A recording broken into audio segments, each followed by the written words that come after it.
Putting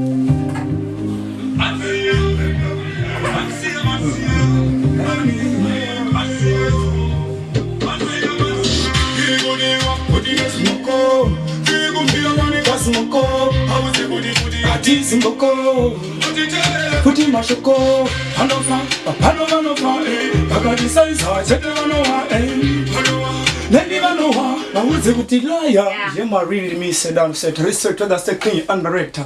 Watch your turn, stop missing. You're underrated. Nengoma Vagga XGGER mu studio Nengoma. Saka ngoma Vagga toda kuti mbodza muri yeZimbabwe kuti muzotanga ngoma makatanga gore ripi uye mwanga mwaone kuti muzotanga ngoma kuimba music. Yeah man, yeah, nigati music ndakazitanga 2015. Yo. Apa ndiri form 1 ndiri paGwashi Rimbi High School. Yeah man. Yeah, taingotoro mazi dzana soja love tichingotera maizia. Ndo dzakati inspire ana blot. Ndingati magetezi mazhinji akachirwa ngoma. Ndibata atangira ngoma ipapo. Then totero ma rhythm chinzoona na body slam everything. Kusvika tatangira kupinda mu studio nezi Black Roots Music. Yeah man.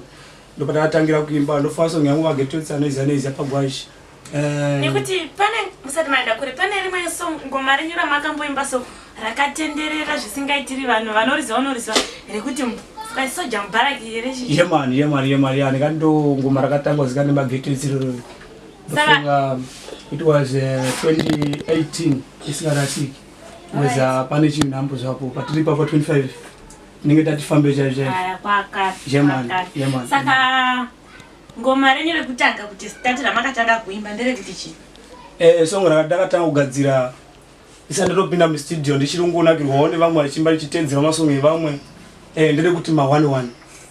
Tikati ndakasimba semusoja. Yeah man, respect hoyo nengoma. Yudano seta Vagga XGGER maximum timboripo nhasi muchiona tina sister kudai amboti timboshanya mbotona zvembijana yema sangana nesimukoma timbovapinzira chihiti chacho chakatanga kusangana nemagetisi changu achibvunza panapa yema ndakasimba semusoja mubaraki cherova yema zita renyera kuti Vagga rakatanga sei rakapfeka ndikati zita iri rakaita zvekuti ndakarara muhope yema ndotanga kuti Vagga XGGER kusvika kumagetotsi anotera kutoziva kutotaiwa kune chikumana chiri kurira maiziya vamwe vakambotanga vachisaiza patani but saizvezviwo hatotona zvinhu zviri kuenda mberi because vanhu vakuteerera music. Saka pamasongs enyu ese munobudisa muna maposta paYouTube here kana kuti mungo? Yeah man. Izvo zvitana YouTube account vanoda kuti mutaure account yenyu Facebook yekuYouTube kuti yakamira sei kuitira kumafans anenge achida kuzokutevera yaya anokwanisa kukuteverai kuYouTube account yakanzi chii? Yakanzi Vagga XGGER chandagara vasearcha ipapo vanotibata even paFacebook page. Yakanyorwa futi izvozvo? Yakanyorwa izvozvo.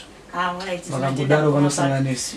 Muri kuzvinzwira muri yeZimbabwe avanonzi mukoma Vagga swagga vanoita zvemusic. Mukomana yanorova tichakupa henyu chifreestyle. Vachambokuitira ikafreestyle mumonzwa mukoma Vagga. Anobata mimhanzi mukomana hanzi kana muchida kuvabata munovatsvaga kuYouTube account yakanzi Vagga XGGER nekuFacebook page rakanzi Vagga XGGER munovabata ikoko mobva mwanzwawo zvavanoita. Ndisingarasiki uye ndine studio ndikushanda nayo Nengoma studio yemani motisecha futi papa mhanzi dziri kubatika pachandagara naDJ-Layan. Respect ndaro zvanhasi hangu havapo but next time ndenge ndinawo muchivaona tiripo parecording nemimhanzi yacho. Notenda hangu.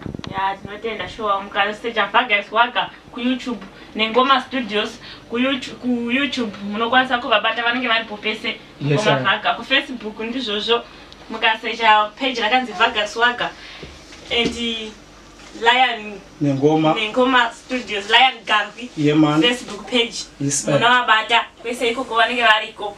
Saka please guys tokumbirawo mukwanise kusubscribe kuYouTube channel yamukoma Vagga nestudio yawo Nengoma Studios mukwanise kuona zvizhinji zvavanoposta ikoko musasaririre pane tapinanzva zvavanobudisa mukoma Vagga.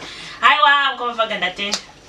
Ndatenda ndisati amudaenda kure ndokumbira kuti timboridzira mafanzi ambonzwa zvamunoita. Muri free kuti mumbovarovera pichana zviri kuuya zvinyowanisha chitsva ichechi. Really. That's respect your dano center. Put your zimboko. Zimboko. iwa futi nezvimoko mukomavhaga tisotiri kubvira panika smoko zvimoko zvinokudai maningi amo but kwete kuti tinowadisa stereo I think jola usati wakunyanya kukuziva hatitambiri ikoko chetinongoita ndezvebasa chete ndemaiziva yeman makarora ndakarora nemukadzi wangu anonzi blessing shamu orote blessing chikumba nevana 2 vakomana Ryan kana kuti kind form nalema J.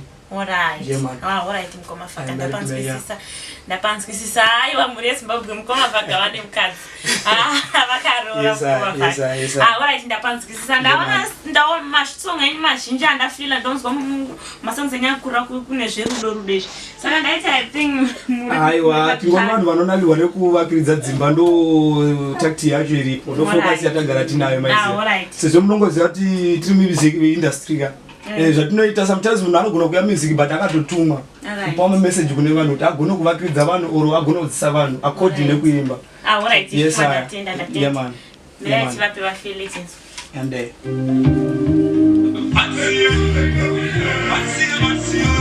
lani yamwarili tiri kudiwa futi nezvimoko fonika smoko hatisi ngoko tele futi mashoko panofa kuno vanofa vakatisaisa chete vanova panofa nesi vanofa pauze chandagara kuno vanova panofa kuno vanova vakatisaisa chete vanova panofa kuno vanova pauze kutilaya kuno vanova tele mseli Vagga respect me sedano seta woyo nengoma respect sedano seta respect woyo ndokuti ngoma timboripo nhasi chakachaya ndofunga muri kuzvionera nasisteri